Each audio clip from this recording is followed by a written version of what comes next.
RP Singh साहब और स्वयं पुरोहित लौटता हूं, प्रीतम कर्माकर का रुख करूंगा। ठीक है, मंत्री के घर से 57 करोड़ रुपए नकदी पकड़ा गया था। ठीक है, ठीक है, ठीक है, शांत हो जाइए। कितने मंत्री हैं? ठीक है, मैं आता हूं, आप दोनों ही के पास आता हूं, मैं आता हूं। अनुराग डांडा आपके पास भी आऊंगा। प्रीतम कर्माकर बहुत देर से परेशान है, बोलना चाह रहे हैं, क्योंकि साफ तौर पर नवीन जी ने आरोप लगाया था कि जो केंद्रीय जांच एजेंसियों के दुरुपयोग का आरोप है, ये सर्वाधिक कांग्रेस की सरकारों पर लगता रहा है और सबसे पहले उन्हीं पर लगता रहा है।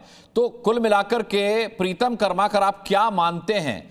क्या आपको नहीं लगता कि ईडी और सीबीआई अपना काम कर रहे हैं? टाइमिंग चाहे जो हो, साफ सीधी बात है, अगर कुछ नहीं मिलेगा तो क्लीन चिट मिल जाएगी, इसमें इतना घबराने की क्या जरूरत है?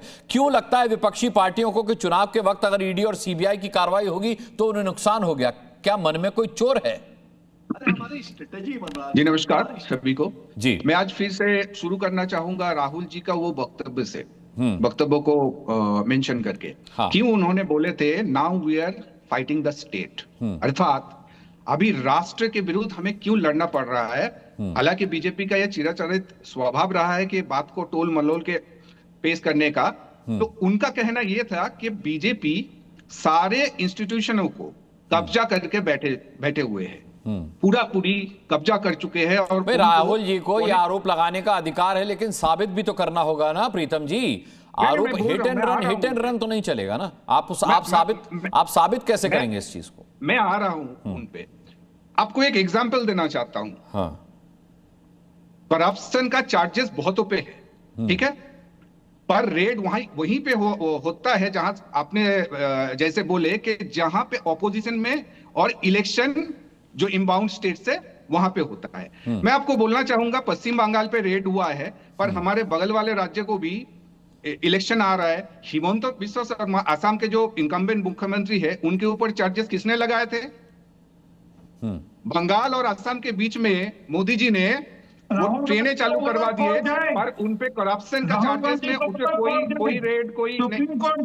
आप बड़ी पत्रकार है आरपी सिंह जी, प्रीतम को बोल लेने दीजिए, फिर आता हूं काउंटर के लिए आपके पास आता हूं। आरपी सिंह जी, आता हूं। गलत मैसेज जाता है, इतना शालीनता में आपसे एक्सपेक्ट करता हूं। बड़े वकील आपके पास हैं जो आज गए थे कपिल सिब्बल, अभिषेक मनु सिंघवी, उसको कहीं पे दिखा नहीं। और इंटरेस्टिंग बात मैं आपको बोलना चाहूंगा, अजीत पवार, हालांकि बीजेपी का अभी का ये जो तथाकथित कोट अनकोट नया भारत है, उनमें से एक चीज देखा गया है कि फलाना पार्टी फलाना गुट।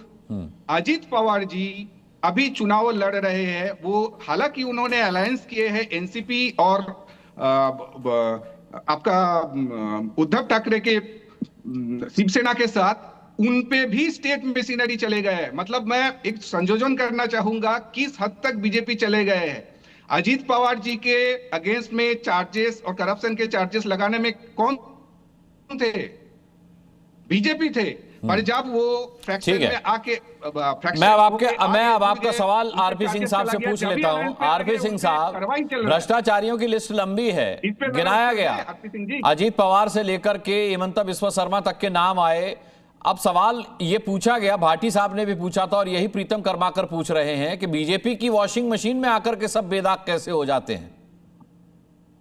भाटी साहब और ये जो प्रीतम जी कर्माकर जी बैठे हैं, इनसे निवेदन है, इनके पास बड़े अच्छे वकील हैं, कपिल सिब्बल जी हैं, अभिषेक मनु सिंघवी जी हैं और अच्छे वकील हैं। कृपा कर उनको, हम जब विपक्ष में थे, हम कोर्ट जाते थे ना, 2G के खिलाफ कोर्ट में एक कोर्ट से ऑर्डर दिया, बाकी मामलों में हम कोर्ट जाकर कोर्ट से ऑर्डर लेकर आए, कोर्ट कैंप के हम कोर्ट गए, कोर्ट से ऑर्डर लेकर आए। यहाँ कोर्ट में कोर्ट से ऑर्डर ले आए, कौन रोक रहे हैं इनको?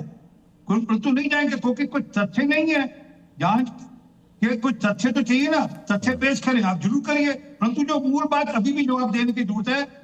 आईपैक के दफ्तर में वेस्ट बंगाल सरकार की फाइलें क्या कर रही थी, वो आप सबने दिखाया, सब चैनल ने दिखाया कि ममता बनर्जी वेस्ट बंगाल सरकार की फाइलें वहां से उठाकर लाई। तो वेस्ट बंगाल की सरकार की फाइलों में क्या था, क्या रास्ता, उसका उत्तर स्वयं पुरोहित कर रही थी।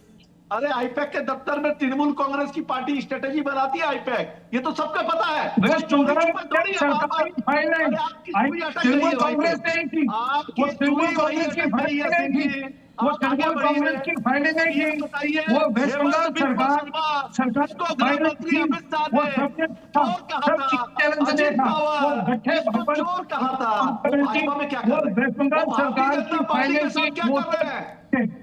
वो भाजपा के साथ क्या कर रही है मुझे बताइए। अगर तृणमूल कांग्रेस देखिए, इतनी उत्तर कॉपरेट प्रदेश करती है, ये आप उत्तर मुद्दे पर प्रदेश बात बन गए, करिए। क्योंकि ये आप वो मुद्दा वेस्ट बंगाल की सरकारी फाइलें वो थी जिसमें भ्रष्टाचार के राज छुपे हुए थे। वो बंगाल की ठीक है। सरकार से उन्होंने प्रधानमंत्री में भेजे वहां पर आईपीएस के दफ्तर में छुपाने के लिए। आप संविधान को नहीं मानते हो, आप लोग संविधान को नहीं मानते हो, आपके नेता संविधान को नहीं मानते हैं। चुनी हुई वो सरकार कोर्ट को बताया सरकार आपको, मानते जनता हैं। पार्टी के कोर्ट बताया बांग्लादेशी सारी बोलते हैं। संविधान को कौन मानता कौन नहीं मानता। बंगालियों से जिस प्रकार गुंडा आपको ममता बनर्जी ने वहां पर और पुलिस के खतर छाया में जिस प्रकार से गुंडा कर ठीक है। शुभेंदु अधिकारी पंजाबियों को खालिस्तानी बोलते हैं। इनको सिर्फ पूंजीपति अपने जो नौकरशाही लोग हैं उनके अरे वो भरोसे देश को पूंजीपति तो आप चलाना खुद है। हो। ठीक है, अनुराग ढांडा का रुख करूंगा। ठीक है, ठीक है, हवाई जो चप्पल छोड़ो पहनने आप वाली खुद है पूंजीपति हो। ठीक है, चप्पल ठीक।